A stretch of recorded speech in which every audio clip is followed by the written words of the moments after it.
If you've been thinking about buying a home, you probably have been looking at real estate news and just getting fed by the algorithm all things real estate.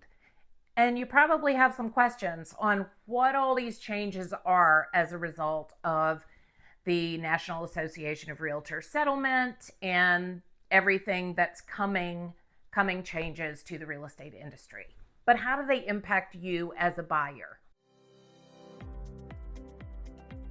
Well, first of all, in many cases, it's not going to affect you. Secondly, you want to make sure that the person that you're working with to help you buy a home, and this has always been true, but especially now, is the person that you want to continue to work with.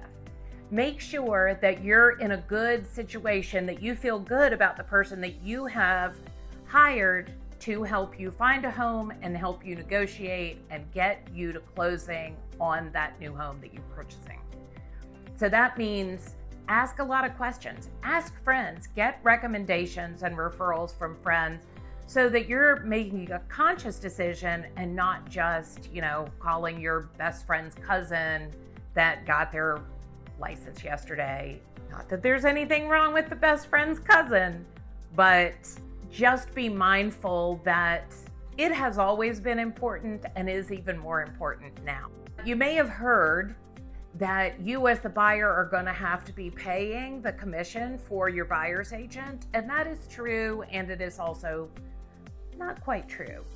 So in my opinion, the buyer kind of pays for everything, right? Because until you, the buyer, pull your wallet out, get your mortgage, and actually close, the seller can't pay anybody anything because the money that they're using to pay everybody is your money anyway.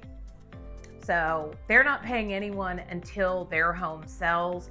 So for all intents and purposes, the buyer's money is what is being distributed.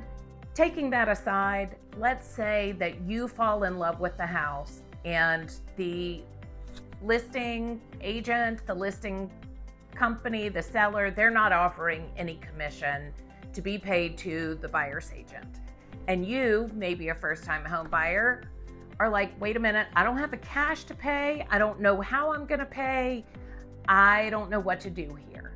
Well, there are a few options, and the least of them is going to the listing agent. So I would always recommend having your own representation, work with a buyer's agent that you know, that you like, that you trust, and you are going to be in a contract agreement with that person. As such, it does say in most cases that you're going to have to pay their commission if there's no commission offered, but it doesn't have to be a big deal. Keep in mind that you can get closing costs paid by the seller to cover those commissions.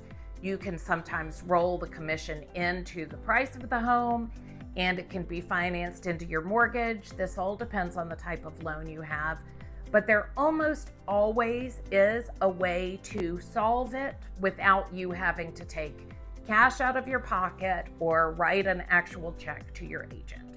So while it does sound like there are lots of changes coming that may affect you negatively, just remember, if you're working with a great agent, there is almost no problem that we can't solve when it comes to real estate. If you have more questions about agency or you want to look for a home, start looking for homes in the Richmond area, give me a call, send me a message, shoot me a DM. I'd love to help.